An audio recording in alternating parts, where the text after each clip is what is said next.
بے پرواہ ہے. یہ ذہن میں رکھیے گا.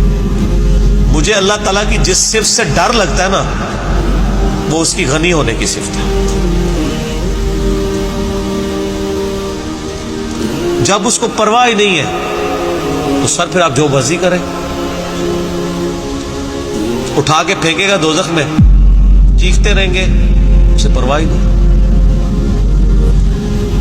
سورہ المومن کے سٹارٹ میں آتا ہے کہ اللہ تعالیٰ جب نافرمانوں کو عذاب دے گا نا تو ان سے پوچھے گا آج تمہیں تکلیف ہو رہی ہے؟ تو کہیں گے آج تو ہم اپنی جان سے بیزار ہیں. تو اللہ فرمائے گا اس سے زیادہ مجھے تم سے بیزارگی ہوتی تھی جب دنیا میں تمہیں اللہ کی طرف بلایا جاتا تھا اور تم روگردانی کرتے تھے. اسی کو ہم پنجابی میں کہتے ہیں نا ہن پتہ لگا بچوں جی.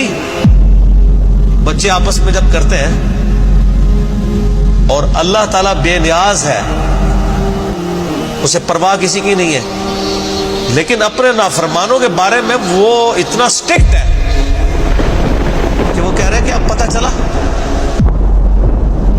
ہمیں بتایا گیا نہیں اللہ کو کون سی نمازیں چاہیے, اللہ ہماری نمازوں پہ ہے, فرشتے تھوڑے ہیں, وہ بڑا غفور رحیم ہے, اور آدھی بات بتاتے ہیں. جبکہ قرآن میں سورۃ الحجر میں آئے نبئ عبادی انی انا الغفور الرحیم وان عذابی هو العذاب الألیم.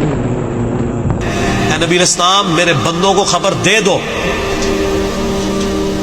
کہ بے شک میں معاف کرنے والا مہربان ہوں لیکن میرا عذاب بھی بڑا سخت ہے. اللہم اجرنا من النار.